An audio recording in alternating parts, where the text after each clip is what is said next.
حکومت نے chairman F B R Ashfaq Ahmed کو عہدے سے ہٹانے کا فیصلہ کر لیا ہے۔ حکومت نے chairman F B R Ashfaq Ahmed کو عہدے سے ہٹانے کا فیصلہ کر لیا ہے۔ اس پر بات کریں گے ڈان نیوز کے نمائندے طاہر شیرانی سے۔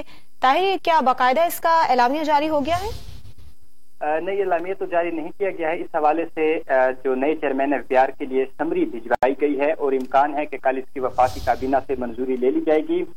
Chairman F B R Ashfaq Ahmed اگست 2021 سے بطور چیئرمین خدمات انجام دے رہے ہیں اور اب عاصم احمد کو دوبارہ چیئرمین ایف بی آر تعینات کرنے کی تجویز دی گئی ہے اور اس میں یہ تجویز کیا گیا ہے کہ 4 ماہ کے لیے عاصم احمد کو چیئرمین ایف بی آر تعینات کیا جائے۔ گزشتہ سال اگست میں عاصم احمد کو چیئرمین کے عہدے سے ہٹا کر اشفاق احمد کو چیئرمین ایف بی آر تعینات کیا گیا تھا اور اب جو نئی حکومت آئی ہے ان کی جانب سے گریڈ 21 کے ان لینڈ ریونیو سروس کے عاصم احمد کو دوبارہ چیئرمین ایف بی آر تعینات کرنے کی تجویز دی گئی ہے۔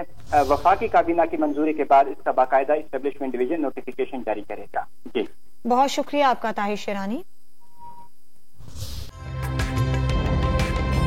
تازہ ترین ویڈیوز کے لیے ہمارا یوٹیوب چینل سبسکرائب کر کے بیل آئیکن پریس کریے تاکہ آپ کو ملے ہر اپڈیٹ سب سے پہلے۔